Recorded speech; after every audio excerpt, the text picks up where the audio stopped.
राज्यात वाढत्या बोगस डॉक्टरांच्या प्रकरणांवर आमदार विजयकुमार देशमुख यांनी विधानसभेत जोरदार आवाज उठवत सरकारला धारेवर धरलं।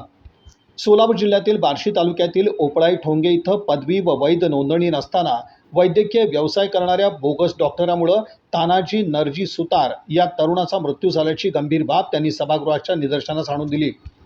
राज्यासह सोलापूर जिल्ह्यात बोगस डॉक्टरांचं जाळं मोठ्या प्रमाणात पसरलं असून त्यांच्यावर कारवाई करण्यात प्रशासन अपयशी ठरत असल्याची टीका आमदार देशमुख यांनी केली।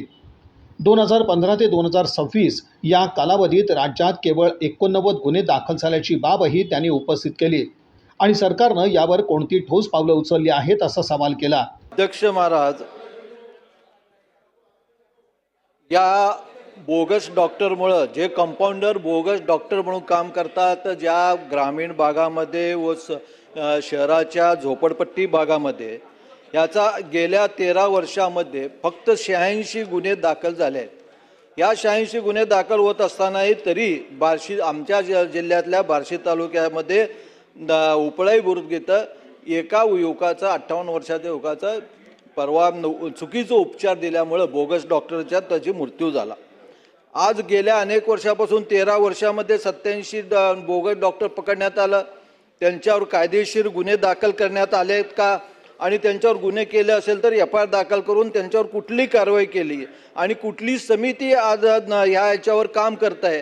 या ज्या समिती ज्या या बोगस डॉक्टर पकडण्यासाठी नेमलेले आहेत या सगळ्या त्याच्यावर लोकप्रतिनिधीचा समावेश असण्याची गरज आहे। कारण तिथल्या लोकप्रतिनिधींना कोण बोगस आहे काय तिथल्या स्थानिक क्षेत्रामध्ये माहीत असतो व ते आणि तसेच या समितीमध्ये एक समिती नेमण्यात आलं। या समितीचा अहवालही प्राप्त गेल्या वर्षी प्राप्त झालं। या समितीचा अहवाल प्राप्त झाला तरी या समितीवर कुठलं ठोस धोरण राबवण्यात आलं? ही धोरण अजून राबविण्यात आलं नाही। ही धोरण किती दिवसामध्ये आपण जाहीर करणार आहोत?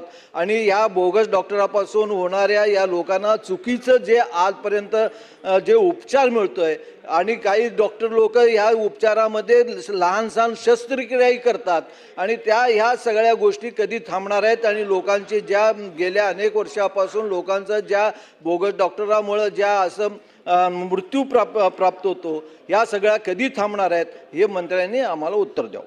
यावर उत्तर देताना वैद्यकीय शिक्षण मंत्री हसन मुश्रीफ यांनी बोगस डॉक्टरांविरुद्ध राज्य सरकारनं कठोर भूमिका घेतल्याचं सांगितलं। 13 डिसेंबर 2025 रोजी विशेष समिती स्थापन करण्यात आली असून जिल्हाधिकारी आणि तहसीलदार यांच्या अध्यक्षतेखाली त्रिस्तरीय समित्यांमार्फत बोगस डॉक्टरांचा शोध घेऊन कारवाई केली जात असल्याची माहिती त्यांनी दिली। तसंच नो युअर डॉक्टर या उपक्रमांतर्गत डॉक्टरांच्या नोंदणीची माहिती कोडद्वारे नागरिकांना उपलब्ध करून देण्यात आली असून राज्यातील सुमारे 40,000 डॉक्टर या प्रणालीशी जोडले गेले आहेत। अनधिकृत वैद्यकीय व्यवसाय करणाऱ्यांवर कडक कारवाईसाठी कायद्यात कारावास आणि दंडाच्या कठोर तरतुदी असल्याचंही त्यांनी स्पष्ट केलं। ग्रामीण भागातील डॉक्टरांची कमतरता दूर करण्यासाठी राज्यात 12,824 नवीन डॉक्टरांची पदं आणि सेवा उपलब्ध करून देण्याचं काम सुरू असल्याचं मंत्री मुश्रीफ यांनी सांगितलं। महोदय, आता या बोगस डॉक्टरांमध्ये कोण कोण येते की जे MBBS post graduate, Maharashtra council of Indian medicine, Ayurveda, Unani, BMS, BHMS, dental यांचं जे रजिस्ट्रेशन आहे ते रजिस्ट्रेशन न करणारे प्रॅक्टिशनर जे आहेत हे बोगस डॉक्टर या संज्ञेमध्ये मोडत आहेत। आता याचा उल्लेख सन्मान्य सदस्यांनी केला। 2015 ते 2026 अशा 89 आपल्याकडं गुन्हे दाखल झाले। त्यामध्ये त्यांनी सांगितलं की उपळाई ठोंगे तालुका बार्शी येथे तानाजी नरजी सुतार या एका तरुणाचा मृत्यू झालेला होता आणि त्याबद्दल FIR केलेली असून आता ती कोर्टामध्ये न्यायप्रविष्ट आहे। आता यामध्ये आम्ही एक समिती नेमलेली होती। यामध्ये आता शिक्षा काय काय आहेत?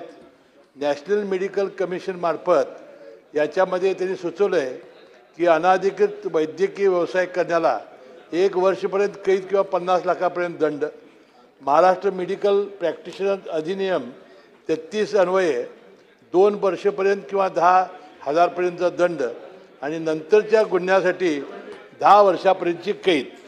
आता यासाठी आपण एक समिती स्थापन केलेली होती ती 13/12/2025 आणि त्या समितीनं असा आता आपल्याला अहवाल दिला की जिल्हास्तरीय जिल्हाधिकाऱ्यांच्या अध्यक्षतेखाली, तालुकास्तरीय तहसीलदारांच्या अध्यक्षतेखाली आणि यामध्ये समितीच्या सदस्यांची नेमणूक त्यांनी केलेली आहे आणि या समितीनं यामध्ये सातत्याने पाठपुरावा करून अशा बोगस डॉक्टरांच्या विरुद्ध फौजदारी खटले दाखल करायचे आहे. आता आम्ही एक नवीन याच्यामध्ये एक व्यवस्था केलेली आहे. No your doctor. महाराष्ट्र वैद्यकीय परिषदेकडून नो युअर डॉक्टर ही QR प्रणालीची मोहीम राबवण्यात येते आणि QR कोड स्कॅन करता डॉक्टर नोंदणीकृत आहे की नाही याची माहिती राज्याला उपलब्ध होते आणि राज्यात एकूण 1,40,000 डॉक्टर्स आता आपल्याकडे आहेत आणि त्यांची सेवा सुरू आहे.